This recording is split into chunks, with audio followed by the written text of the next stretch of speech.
Благодарам, председателе. Почитувани колеги, почитуван вице-премиер. Денеска имаме одлука, односно предлог одлука за одобрување на продолжување на рокот за постоење на кризна состојба на цела територија на Република Македонија заради недостиг на електрична енергија и состојбите на пазарите на електрична енергија. И намерно го прочитав насловот за да се искажам со неколку мои тези и предлози. Најпрво им почитувам, председателе, ако ги знаете, а верувам дека ги знаете, надлежностите на Регулаторната комисија на енергетика, која што има сериозна надлежност во следење на пазарите на електричната енергија, начинот и постапката и функционирањето. Мислам дека како председател ќе требаше да постапите согласно членот 122 од Деловникот на Собранието и покрај министрите од владата кои што се предлагачи на оваа предлог одлука, добро ќе беше тука да го имаме и председателот на Регулаторната комисија за енергетика Бислимовски, с кој што ќе даеше дополнителна тежина на дебатава, особено имајќи во предвид дека работиме на Комисија за одбрана и безбедност, каде што и не толку членовите се стручни или компетентни во делот на енергетиката, и да го споредиме она што Бислимовски го работи или го изјавува во јавноста во релација на она што владата преку своите министри го најавува во јавноста или го делува. Мислам дека оваа процедурална забелешка веќе ја кажавме еднаш и е добро да ја повториме и можеби треба да ја прифатите како добронамерна сугестија и по истата да се постапи со оглед на тоа дека дебатава, барем по бројот на пријавени говорници, ќе трае уште неколку дена. Втора работа, што сакам да ја кажам, исто така во делот на насловот, а имајќи во предвид и денешнава дебата и вчерашната дебата, слушајќи ги и пратениците од власта, и министерот за економија Бектеши, и вице-премиерот за економски прашања Битичи, јас сум сега тотално збунет дали воопшто ние треба да продолжуваме кризната состојба во Република Македонија од аспект на недостиг на електрична енергија. Затоа што сите овдека кажаа дека енергија електрична ќе има, сите кажаа дека енергетиката цвета и сите кажаа дека се е под контрола, граѓаните биле среќни, предпријатијата биле задоволни, стопанството било задоволно и ја не гледам причина зошто воопшто да се продолжува ваквата кризна состојба. Меѓутоа, иронијата на страна, владата по претходен записник од управувачкиот комитет по однос на оваа криза донесува одлука да ја продолжи истата, затоа што видите, законодавецот убаво предвидел и дал можност на владата самата да прогласи кризна состојба во време трајање од 30 дена. И тоа е некој рок, некој временски период во кој што законодавецот очекува дека секоја една криза, согласно закон, е доволен период да биде надмината, да биде да се искористат алатките од законот што ги дава во однос на кризна состојба и истата да заврши. Но, ете, има случаеви кога истата не завршила и треба подолг временски период и му дал можност, законодавецот и дал можност на владата истата да бара согласност од собранието.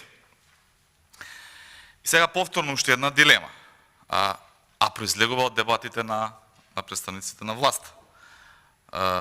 Зошто сме разговарале, зошто сме дебатирале,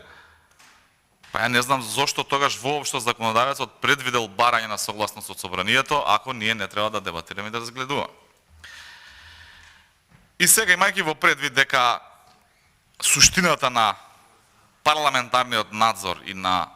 она што се бара од комисијата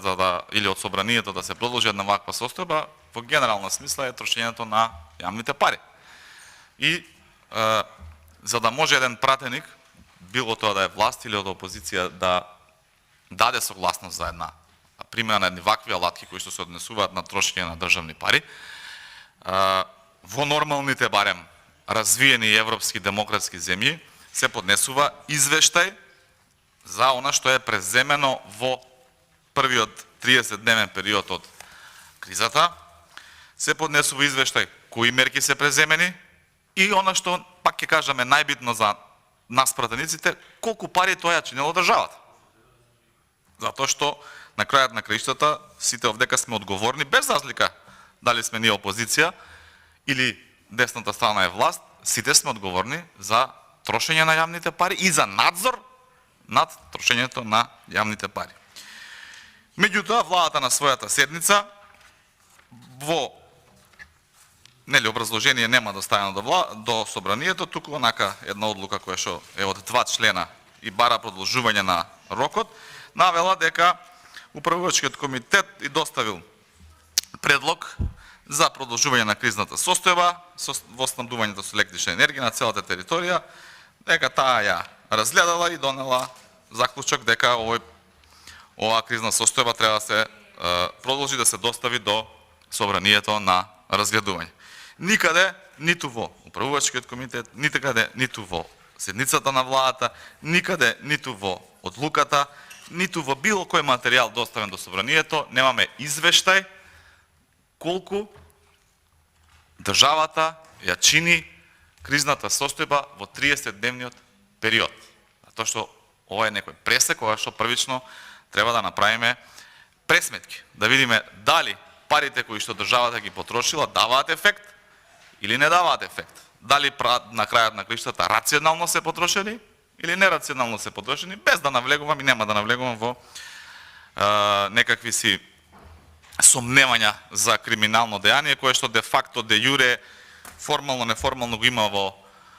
Република Македонија, го имало, меѓутоа за тоа се надлежни некои други институции. Она што е лошо е што имиџот на државата, барем според меѓународните извештаи за корупција, за криминал, е многу нарушен, многу ниско и мислам дека една сериозна проевропска влада треба да се загрижи за еден таков рейтинг или реноме што ја има во меѓународните кругови. Второ, кога веќе бараш продолжување на кризата состојба, а веќе насловот на материјалот, односно на точката која што разгледуваме е дека се бара поради недостаток на електрична енергија и поради нарушување на пазарот, добро е тие причини да бидат образложени. Зошто не се успеело во овие првични 30 дена да се надмине состојбата, кои се предизвиците, кои се проблемите и пак и тука ќе повторам кој е планот на владата, односно колку тој план нас ќе не чини. И трето, кое што овдека морам да признам малку умешно и министрите и пратениците од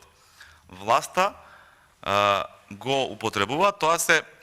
кои механизми согласно законот ќе се употребат за справување со кризата. Зашто го велам? Затоа што овдека се кажуваат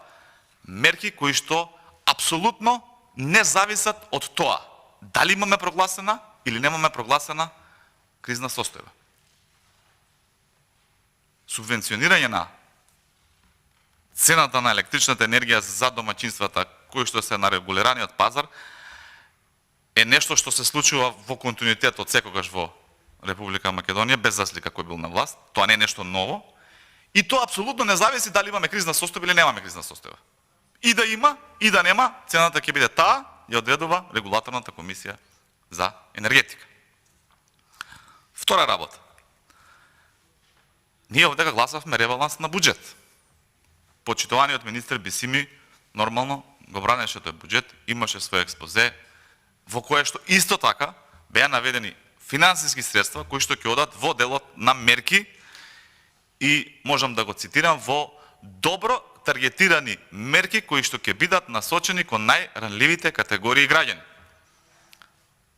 Тоа нема потреба од кризна состојба за да биде реализирано. Апсолутно, ние чекаме како пратеници, наместо да трошиме време на непродуктивни расправи за да се намести Јолевски уште 9 години да биде на државна сметка уставен судија, поприоритетно ни е да дојдат тие закони со кои што ќе се реализираат овие мерки за најранливите граѓани, средства кои што се обезбедени од буџетот на Република Македонија, истите со драго срце и драга волја ќе ги поддржиме. Меѓутоа, да се поврзува кризна состојба со тие мерки е само умешно замајување на јавноста, меѓутоа не и на опозицијата. Апсолутно не би треба кризна состојба за да ги спроведете тие мерки. Во делот на исто така во стопанството. Исто така умешно, користејќи бројки кои што им одговараат на министрите, се пробува да се направи привид во јавноста дека ете имаме 70.000 компании, мали и средни, кои што се на регулираниот пазар и истите нели помалку го почувствувале ударот на енергетската криза, додека само 1360 се оние кои што се на слободниот пазар и истите имаат неколкократно зголемување на трошоците по однос на електрична енергија. Меѓутоа се избегнува бројките да се каже колку вработени има во овие 1360 компании, а колку во овие 69.000, небитно колку се. И вториот факт кој што е поврзан со кризнава состојба, тоа е колкаво количество електрична енергија трошат овие 1360 компании на слободниот пазар, вклучително и оние 360 јавни институции, значи колку гигавати тие трошат, а колку трошат овие 70.000. Доколку ги соопштеа тие бројки, ќе видевме дека и текако имаме сериозен проблем, затоа што огромен процент од електричната енергија потребна во Република Македонија токму ја трошат овие 1360 на слободниот пазар и 360 од јавниот сектор. Тоа е сериозна бројка на енергија и тоа е на крајот на криштата сериозна бројка на пари, кои што им го отежнува функционирањето на овие компании, кои што имаат огромен број на вработени, од кои што зависат огромен број на семејства да функционираат ликвидно на пазарот, особено имајќи во предвид дека се тотално неконкурентни во однос на околината. Иако министерот го оправда дека ете, можеби ние имаме, односно нашиот бизнис сектор има најскапа струја во регионот, меѓутоа ете Косово имало по 2-часовен прекин на електричната енергија. Меѓутоа пак Косово има поевтина електрична енергија за бизнис секторот од Република Македонија. Да не зборам за Бугарија која што е извозник на електрична енергија, да не зборам за Србија, Босна, Албанија, која што и покрај тоа што својата енергија ја увезува, пак има возможува на незиниот бизнис сектор помала струја цена за електрична енергија во однос на она што државата Република Македонија го возможува на својот бизнис сектор. Како неконкурентни, нормално е на една криза која што е и во делот на економијата, на финансиите, на инфлацијата да бидат неликвидни и да се предстои период во кој што доколку, пак ќе повторам, владата не преземе некакви мерки, ќе следат сериозни предизвици од социјален карактер кога овие граѓани би останале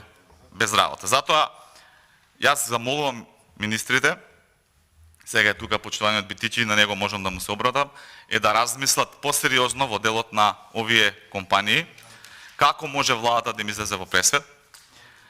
да размислат и да, доколку треба поддршка, стоиме на располагање како опозиција, да не ги забораваме овој сектор кој што со години го полни буџетот на Република Македонија, се најголемите плаќачи на данок, од кој што сите ние овдека функционираме како држава, и да им помогне со сериозни мерки кои што ќе му возможат да го пребродат овој кризен период. И ќе се сложам со министерот Битичи, исклучувајќи ги оние кои што нормално во еден кризен период направиле еномни профити. Ова сум го зборали претходно за време на други кризи кога сме донасале, не беше прифатено и видовме после како после ковид пандемијата имаме приватни болници, приватни здравствени лаборатории кои што остварувале енормни профити и тоа истото им било овозможено од државата и не биле за истото санкционирали, немало законско решение по однос на кое можело истите да бидат ставени во рамки, барем да бидат повеќе оданочени и тие пари да се искористат за оние кои што ете, не можеле да преживеат. И на крајот е многу битно да не ги заборавите и мерките кои што ги зборувате за. Иако, пак ќе повторам, сето ова не е поврзано со прогласување на кризната состојба. Ќе зборам на крај што може да искористите како, барем според мене, алатка од кризната состојба. Никако да не ги забораваме најранливите категории на граѓани во еден период кој што сите го најавуваат, не само нашава држава, генерален европски, светски проблем, е да не ги забораваме и овие граѓани во еден таков период, да се излезе во пресвет и да се има одредени финансиски мерки кои што ќе им помогнат на тие најранливи категории на граѓани да ја надминат кризата. Меѓутоа, нас ни недостига меѓусебна комуникација, тука подразбирам власт опозиција, затоа што ние се уште како опозиција, како пратеници на опозиција, немаме представа за какви мерки зборува владата. Јас се чудам дури на колегите од власта, кои што често така употребуваат терминологија, мерки за најранливи категории, мерки за бизнис заедницата, меѓутоа никој не знае кои се тие мерки, какви се тие мерки и кога ќе дојдат ли на крајот на краиштата во собрание и кога ќе дојдат во собрание. И ги чекаме. И би замолил за поголема транспарентност во твој дел. Не е време за пиар механизми и да се чекаат одредени термини кога тоа ќе се објави, на каков начин ќе се објави, како тоа ќе биде проследено во јавноста. Мислам дека е сериозен предизвик пред нас да се преживи зимата и дека тие пиар механизми треба да ги ставите на страна и да излезете транспарентно и да објавите и пред пратениците и пред јавноста какви и кои мерки ќе бидат употребени и за домаќинствата во делот на најранливите категории и за оние мали и средни предпријатија кои што иако се на регулираниот пазар, иако помалку ефект имаат од поскапувањето на електрична енергија, сепак се во сериозен предизвик. Свесни сте сите колкави се репроматеријалите, инфлацијата си го прави своето и на овие големи компании кои што се најголемите плаќачи на данок во оваа држава, да ги оставиме без соодветна помош. Во делот на кризната состојба. Мислам дека единствена мерка која што како влада ја употребувате и како влада сакате да биде продолжена кризната состојба е исклучиво да можете да префрлате пари на АД, ЕЛЕМ или сегашно СФМ. И тоа е единствената причина зашто се тоа го правите. Сите други механизми кои што ви ги дава законот или алатки врз основа на прогласена кризна состојба, ниту ги размислувате, ниту ги користите. Истото беше и за време на ковид пандемијата, кога предлагавме овдека, па имаше и согласност од некои пратеници дека може, убаво прочитавте вие членот законот, почитувам битичи, дека може ресурс кој што е и приватен да биде ставен на располагање на државата кога се наоѓаме во кризна состојба, меѓутоа наместо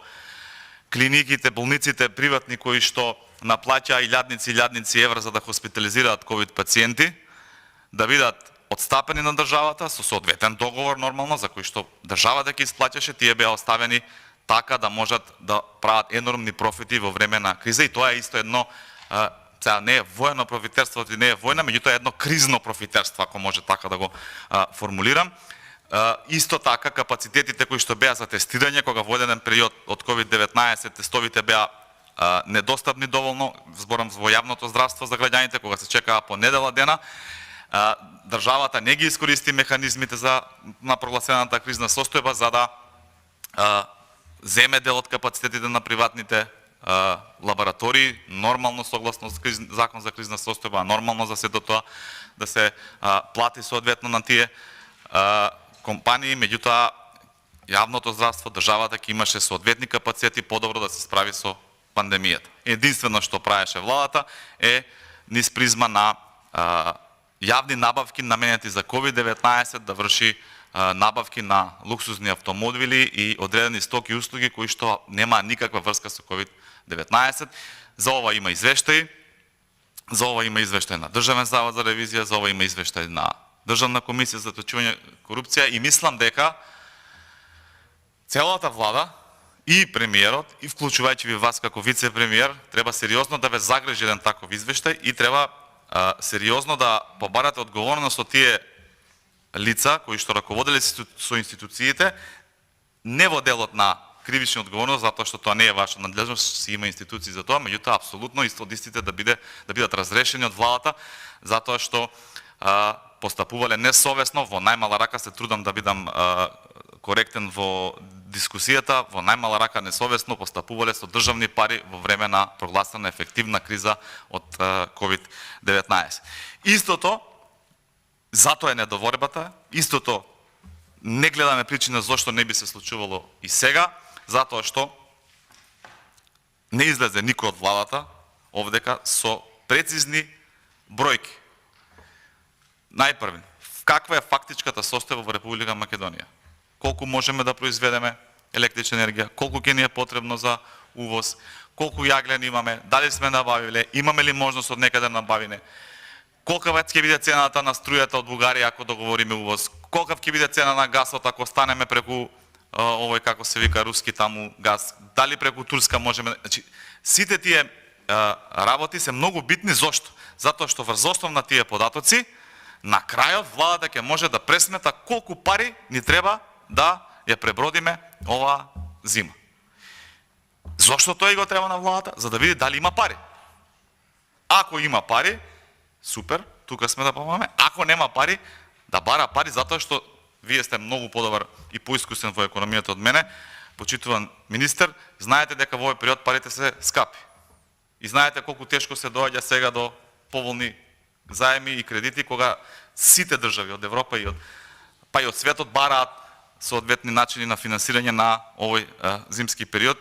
па можеби ќе се доведеме во ситуација да не можеме да обезбедиме средства и ќе мора да кратиме повторно од некои инфраструктурни капитални проекти, од некои социјални трансфери кои што сме ги преземале како држава, како обврска пред граѓаните. Многу по-плодна дебата ќе имавме и многу по-корисна дебата и за нас и за јавноста ќе беше доколку ги имавме овие информации. Колку пари на крајот на краиштата ни треба за да ја презимиме зимата и дали тие пари ги имаме обезбедено или не како држава, и нормално тоа ќе биде пропратено со неколку сценарија. Без да повторно се обидете да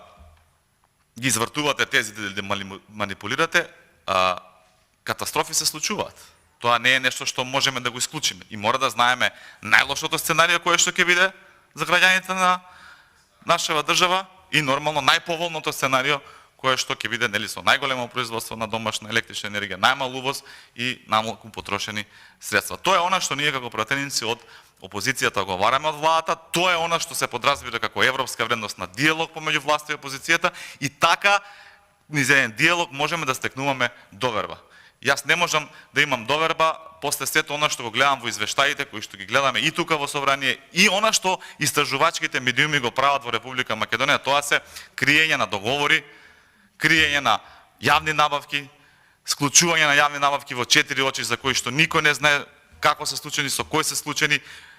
фирми кои што се отварале денес за да утре добијат тендер со еден човек вработен, извинете, ама не може така да стекнеме доверба. Апсолутно тоа се индикации на криминал, без да звучам овдека како обвинител, меѓутоа секој разумен граѓанин знае дека доколку се отвори нова фирма со еден вработен и добие милионски тендер од Рек Битола, дека нешто сомнително стои позади тоа. Меѓутоа, доколку ги имаме вака транспарентно информациите, доколку ги имаме транспарентно мерките, доколку знаеме колку тоа секој не чини и доколку на крајот на краиштата имаме разговор помеѓу власта и опозицијата, јас ви уверувам, а верувам ќе се сложите, дека и довербата помеѓу нас ќе расне и многу полесно ќе ги пребродуваме ваквите кризи и многу полесно ќе проаѓаат овие состојби во собранието. Ви благодарам.